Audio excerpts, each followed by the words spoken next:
Episode of the Everblack podcast is brought to you by Deathwish, Hotrods and Kustoms. Check out their Instagram for all their new t-shirts, caps, beanies, cups, and the all-new Atomic Death lineup. Hey, this is Trevor Sternad from the Black Dahlia Murder here, and you're listening to the Everblack podcast. Hey, humans, Skull, this is Odorous from Guam. Going to the Fear Factory. This is George Corey from Under Fisher. This is Jazz from Double Drop. This is Wade from Our Last Enemy. Mike Nick from Suicidal Tendencies. Hey, this is Wednesday 13. This is Rex from Kill Devil Hill. This is Gary from Sepultura. You're listening to Everblack Podcast. Weston, thanks for joining us on the show, brother. How's everything going over there? Where are you? You in LA or you? I'm in LA indeed, yes. And thank you for having me, brother. It's an honor. Absolutely. Absolutely. Well, of course, your new movie, Assault on VA-33, was pretty fun. And your character, Adrian Rabikov, it's a really great screen filling, dude. Like, I think you brought so much to that role that he's different. He's very intense. And sort of a little withdrawn. He lets his offsider do all the dirty work, but I like his calmness, and that's what's unnerving, and that's why I think you've done such a great job with that role. Love it. Thank you so very much. Yeah, he had a lot of complexity, that character. Yeah. But Chris Ray really brought out, the best of that character, and he brings out the best in everybody when we were shooting. But it was wonderful. That's awesome. That's awesome. How was it stepping into that role? Did you get much to contribute to and create his personality and things like? How much of Adrian is you? I literally graphed his psychology out. To a galaxy. Literally, his subconscious, what the memories are that he thinks about the most. I mean, I wanted him to be as real as possible. He had a lot of unresolved trauma of his own, I think that he of course didn't address something long ago, and it changed him mentally, made him pretty cold. Yeah. So how much time do you sort of spend researching a role like that? I mean, sounds like you've done a lot. It's obvious you've done a lot of work.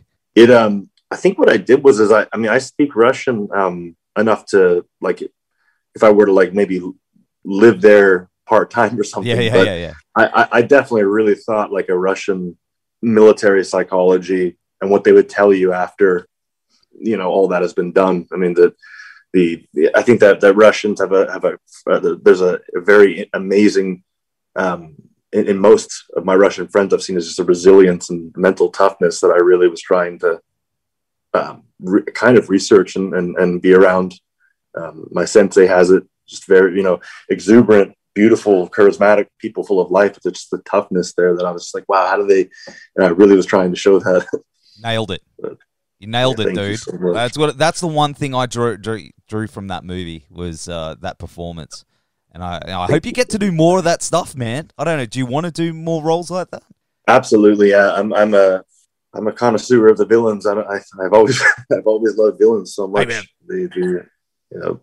absolutely. I'm surrounded by them. I love it. I'm all about it. There's something amazing about them. Yeah, there's a complexity and a level of honesty there. It's especially when a villain has been turned by something emotional, or if they go like anti-hero, like Spawn or something. That stuff gets really intense. How did the role come to you? Gerald Webb contacted me. He played General Welch. He also produced. He contacted me once, and then we had a meeting from there, and they told me a little bit about this character that was in a state of, it wasn't in a state of infancy, but just Adrian was still being morphed a little bit. There's a lot more to bring, and we just, made him full blown ex-Spetsnaz, Sub-Zero, cold as ice type character, but with so much more, so many layers of complexity, and we built them together pretty much. That's awesome. Talking about Sub-Zero, have you seen that new Mortal Kombat movie yet? I have got to see it. I literally, I'm truly, like, I adore the mythos of Mortal Kombat. All of it is just incredible. Man, yeah, I won't say. Did you see it? Yeah, dude. Oh, Yeah. dude. Oh, I gotta check it out. Oh man, like, yeah, Scorpion. I know He's incredible. who's your guy? Who's your go-to when you're playing Mortal Kombat? I would have to say between Scorpion and Ermac. Oh yeah, I love Ermac. Just his kind of the darkness of that character. It's pretty intense. Yeah. Well, they're going to be making a sequel, brother. I heard that there's a character with my last name, that has to. I would love that one day if they turn Johnny Cage into more of an edgy biker looking dude. And it's in. I'm pretty sure they'll probably make it in Australia. So chuck your name in there, come down, have some cold ones with us, and punch some dudes in the face. I miss Australia. I'd love to come down there. Yeah, when you been here once, twice? I've been to Melbourne, and I also went to Darwin, and I did some pretty extreme fishing in Lizard Island. Oh, yeah. That was nonstop of like I remember I caught a bluefin tuna, and then a shark took my bluefin tuna, and he left. The shark only left us the collar, and I still made like a really nice like sashimi for the boat out of the collar. That's awesome. Did it leave any little teeth behind or anything like that? Any souvenir? There was a little like. Yeah, the body was just like noodles. Like the shark just took one rib. Just like it was crazy. I was like, "Hey, it's your ocean. I understand." I just a little bit. I see it that way too. I don't swim because it's like that's not my house. That's their house. Yeah. So sharks don't come into my house. So I'm just like, because I don't like being nibbled on. So, the power of the ocean's literally staggeringly powerful. I mean, it's profound. Just an astronomical force for sure. Respect. Absolutely. Absolutely. So you want to get behind the camera and do a bit of directing and stuff? I do have some ideas, interpretations of Norse and Greek mythology that are loosely made into like psychological dramas, and also things like that are very subtly similar to those stories. But I do want to direct some things like that. Awesome. What about, years ago you did a comic called Voodoo Child. Yes, there's some really awesome stuff in the works with that. My dad and I are looking forward to what we get to announce soon. Oh, come on, man. Give me spill some beans. Well, Voodoo Child's gonna see the light of the camera. So I mean, he's That's awesome, dude. More's gonna happen. Mate, that's exciting. That's super exciting. And of course, I mean, you've contributed to some soundtracks along the way. I mean, I respect you as a musician. Thank you so much. Being a metal dude, that's where I first come across with you was the metal. And of course, Absolutely. I really like that last one, the Prehistoric Technology album was really, really good, dude. Thank you very much. Yeah, man. Yeah, the that style really became my oasis. That mixing industrial with ethnic with the metal on top. Just something happens, a little cinematic. But we have a lot coming now. The sound has reached its peak, I think, to be what it was always meant to be. Same project? Yes. Nice. Because vocally, I think you're a really good vocalist as well. I mean, there's things that you were doing on that I found were very interesting. Like you're doing like I don't know if you're Gregorian sort of. Oh yes. The chanting is. Yeah, dude. Yeah. I'm trying to dabble in that now, and it's definitely it's different mechanics, isn't it? It's like you gotta really lower the. Yeah, to get the Tuvian singing or Gregorian, I mean, they're not allowing the sound to go up to their true chords. You're stopping it at the false chords and getting the like it's like the rattle. I mean, I've done it in like the bath before, like in a huge like bathroom, and just like the echo. It's like the most powerful healing energy. It's very intense. Oh man, I do it in my small bathroom. And, man, it's, because I sing for a death metal band over here. And I've been trying to incorporate those different elements, man. I was listening to you do it. Oh, shit, dude. I gotta challenge that shit. If you ever go to, like, a spa, like, that's, like, right where the closing, there's no one there. Just going to, like, a large, like, echo where you can scream. is the vocal practice. People must have thought there was something psychotic going on down there when I practiced like that in England. That's the key. But yeah, I'm going to give it a go. Yeah. But yeah, I mean, I remember the first 3 weeks when I was experimenting to scream, and then I went more into singing, and then I did opera for a while, which got me to really preserve my voice. Wow. That's where it all came from. I guess when I went to growling after doing opera, it was on another level of the decibels I was getting. But you know what? You really good at that too. Like really, like the Eyes of Noctum stuff. Oh, those were fun days, yeah. Dude, I know it's like, but I remember that coming across my, when I was working at a CD shop a million years ago. Yeah. And I was like, man, this is awesome. Now, read who it was, and I was like, dude, this is really, really good stuff. And it was genuine too. Yeah. I was like, oh man, I hope they tour here. And so, yeah. Yeah, I do miss that experience a bit. As a Nocturne, we really had a thing going. I would have loved to play Australia. Nice. I love the metal record stores there, though. My goodness, in Melbourne, I remember I got some great Cannibal Corpse records and stuff like that there. It was awesome. The person I was with was all worried, but the guy that worked there was like, don't worry, they're vegetarian. And I love that you said that, thinking that would calm the person down. Mate, have you heard the new Corpse album? No, I got to check it out. Is it great? Yeah, man. Yeah, it's really, really good. Really. But it's funny, they are like the nicest dudes. It's the most intense shit. And like, I spoke to Alex Webster a couple of weeks ago, man, and he's just like the most chill dude. He's like, hey, man, yeah, cool. It's like, blast. Love awesome. It, eh? I love it. I'm all about the metal. Do you still, like, what are you jamming these days? What are you sort of listening to?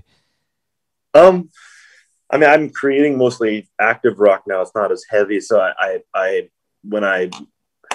I refer back to System of a Down, or I go to, sometimes I'll listen to like a lot of like Korn or Gojira. Love Gojira. And then of course, like, that there are times when I just need to listen to some epic, technical metal, and I'll listen to like Septic Flesh or some of the Greek stuff. Yeah, those guys are magnificent. Septic Flesh. I remember I saw them live once, and I then Cradle of Filth and Satyricon played, and I was there for Satyricon and Cradle of Filth, but I kind of was still thinking about Septic Flesh. I was like, gosh, I left a little early. I was like, I feel like they took a lot of my because those riffs are riffs that I would always play instead of similar stuff, because I'm in that same Phrygian dominant double harmonic minor scale, and I remember like, oh, I feel like they read me or something like that. But they're powerful. They are. Yeah, Flesh God. Do you get into Flesh God Apocalypse? Love Flesh God Apocalypse. Definitely. Nice. I've seen them a few times down here. I saw them both together on this one tour, and it was oh wow, mate, it's one of the best nights ever, mate. But always I hear a lot of European and Middle Eastern influences in what you do. Where are you drawing from that? Is there like folky sort of stuff? Yeah, I listen to a lot of folk music from Iran and Iraq and Egypt, just to relax. There's something about that music that's always been very, it puts me in kind of a trance, very hypnotic. And when I come out of that, I try and incorporate as much as I can in my music. A lot of Hindi music too. Nice, it's very good stuff. Well, man, there's definitely. I've been thinking about this the last few days, and there's definitely an edge to what you do on both sides of the coin, like the acting as well. It sounds like, and I've noticed this with your dad as well. It seems like the metal and the rock side of things and music is filtered through your acting as well. In some way that the approach is, there's a dark edge to it, and it's the attitude, and it's they're not two separate things. You know how some people separate those two things? You seem to channel both of those. Is that something that you're definitely conscious of? I'm very honored that you noticed that. Yeah, there's definitely because acting and music for me, it's the same. It's the same constellation. I mean, of energy to be tapped into. So there's an edge. I definitely went in with Adrian Rabikov. I definitely went for that a little bit in there, in some strokes. Is it? I mean, your dad's into the metal stuff as well. He loves. We've listened to a lot of Rammstein together. And, cool. Like in Czech Republic, that's when we were doing Lord of War. There was one Halloween there when we were, the Czech brought out the what do you call those, the fog machines, and started playing Rammstein. I was like, gosh, what a beautiful part of the world. This was wonderful. Just the Prague, I remember, was just it's like a Gothic paradise. There's some of those castles that have the beautiful like black, like the way that they're stained. It's incredible. Like I really loved Halloween there. Mate, it's wonderful. I would love to have seen. Like I know it's tricky at the moment. I haven't traveled much outside of my little island on the arse end of the world, but I'd love to just see all that and witness that one day, man. Definitely, Eastern Europe is wonderful. You have so much fun there. Bulgaria. I mean, you can literally do so much in Eastern Europe. The level of paradise in Bulgaria was like, it's like the Hawaii of that region. It's a trip. That's awesome, man. Well, what's going on with music and stuff now? You said you're working. Is it new Prehistoric Technology stuff? What else you got cooking up? It's another West Cage record. I actually have one record that's been on ice for a long time that we're pulling some tracks from, but we're making new ones. So we're evolving the West Cage sound a little bit more, and we have one track finished, and then we're gonna get another one done. We have a couple we've been writing, like tens of thousands, but we're finally getting that sound. So yeah, I mean, I'm looking forward to releasing these new singles and getting this album out too. That's awesome. Will it be Distro down here somewhere? Or have you got plans for that, or is it independent? Like how can I get behind it and support it and get my hands on it when it comes out and stuff like that? It'll be all over online, and also they'll be on iTunes too, and I'll send you a copy of that. So yeah, I want to, man. Sure. I want to get behind your music and everything you do, brother. Because as I said, man, I've been a fan of your work for a long time, especially with the music, and I want to support you as much as I can.